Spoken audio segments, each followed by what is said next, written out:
इसके बाद मंत्री एक दरबारी के हाथ पूरे राज्य में एक संदेश भेज देता है कि सभी को अगली सुबह दरबार में प्रस्तुत होना है। सभी गांव वाले अचानक राजा के दरबार से आए इस संदेश को सुनकर बहुत परेशान हो जाते हैं। मुझे लगता है जरूर कोई बड़ी बात होगी, तभी महाराज ने सभी गांव वालों को एक साथ दरबार में बुलाया है। जो भी हो, सब कुछ कल ही पता चल जाएगा। अगली सुबह सभी गांव वाले राजा के दरबार में इकट्ठा हो जाते हैं। गांव के सभी लोगों को दरबार में देखकर महाराज अपने मंत्री की तरफ असमंजस भरी नजरों से देखते हैं, जिसके बाद मंत्री दरबार में खड़े सभी लोगों में से 4 लोगों को आगे बुलाता है। उन चारों के आगे आने पर वो उनसे कुछ सवाल करना शुरू करता है। आप सभी का पहला सवाल ये है कि आप अपने दैनिक जीवन से खुश हैं या नहीं? जी मंत्री जी, मैं अपने दैनिक जीवन से बहुत खुश हूँ। दूसरा सवाल, क्या आप सभी के पास धन या दैनिक उपयोग की चीजों में किसी चीज की कमी है क्या? मुझे किसी भी चीज की कमी नहीं है। मेरे घर में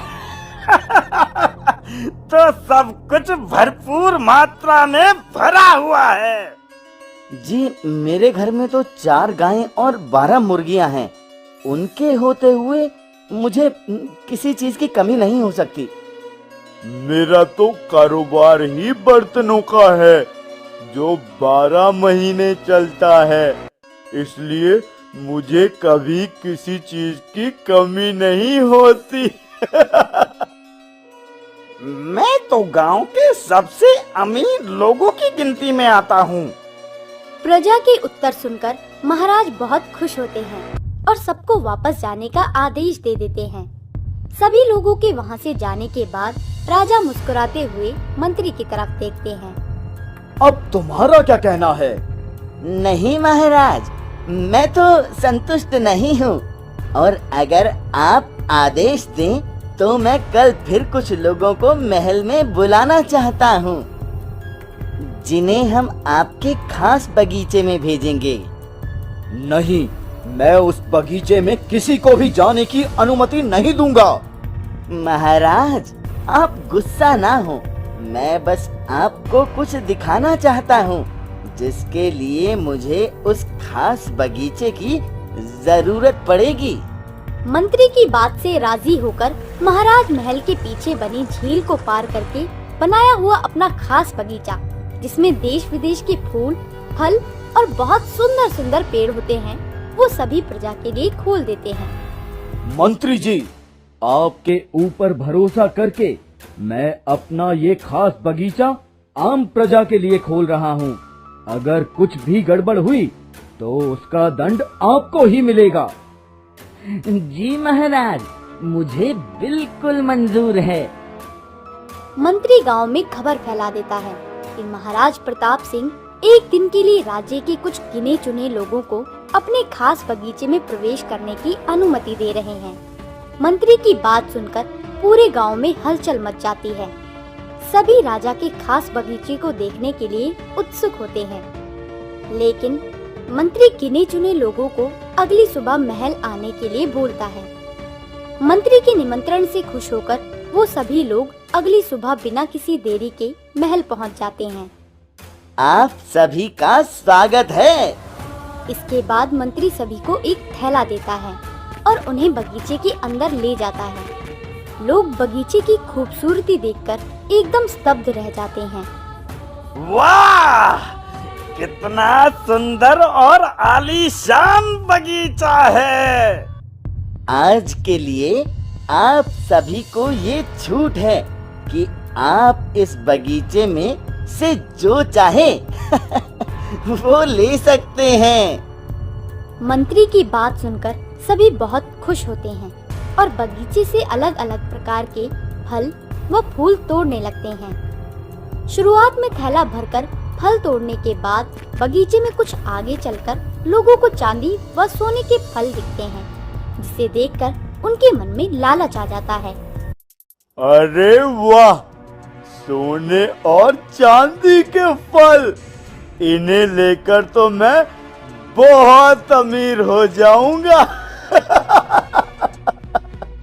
इससे पहले कोई और इन्हें ले ले, मुझे ज्यादा से ज्यादा इनको इकट्ठे कर लेना चाहिए।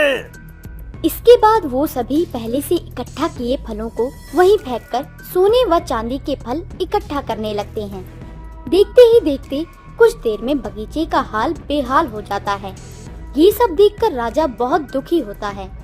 अब मंत्री झील के ऊपर बना पुल खुलवा देता है और लोगों को राजा तक पहुंचने के लिए झील पार करके आने का आदेश देता है। आप सभी को महाराज तक पहुंचने के लिए तथा अपने घर जाने के लिए इस झील को तैरकर पार करना होगा। इतने भारी थैले के साथ तैरकर ये झील पार करना तो असंभव है। ये सोने और चांदी के फल यहाँ नहीं छोड़ सकता, लेकिन इन्हें साथ लेकर तैर भी नहीं सकता। मैं क्या करूं? मुझे कुछ भी समझ नहीं आ रहा। जब तक बाकी लोग ये सब सोच रहे होते हैं, इतनी देर में एक आदमी अपना थैला वहीं फेंककर जल्दी से झील पार करके महाराज के पास पहुंच जाता है। मंत्री इतनी जल्दी उस आदमी को वहां देखकर हैरान रह जाता है।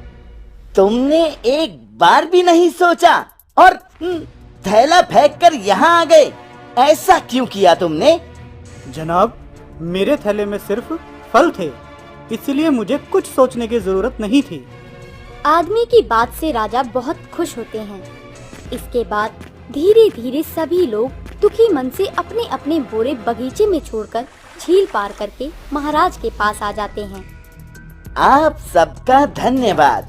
अब आप अपने अपने घर जा सकते हैं। सभी लोग बहुत हैरान होते हैं, लेकिन राजा के आगे कुछ बोलने की हिम्मत ना करते हुए सभी वहां से चले जाते हैं। लोगों के वहां से जाने के बाद मंत्री महाराज से बोलता है, महाराज, मैं आपको यही दिखाना चाहता था कि खुशी सिर्फ ज्यादा पाने में नहीं है, क्योंकि जितना ज्यादा हम पा लेते हैं उतनी ही तकलीफ हमें उसे खोने में होती है। इसलिए कभी ज्यादा पाने की इच्छा ना रखते हुए कम में भी खुश हो जाना चाहिए। अब राजा को ये बात समझ आ जाती है कि उनके राज्य में कोई गरीब नहीं है, लेकिन कोई अमीर भी नहीं है। दोस्तों, इस कहानी से हमें ये शिक्षा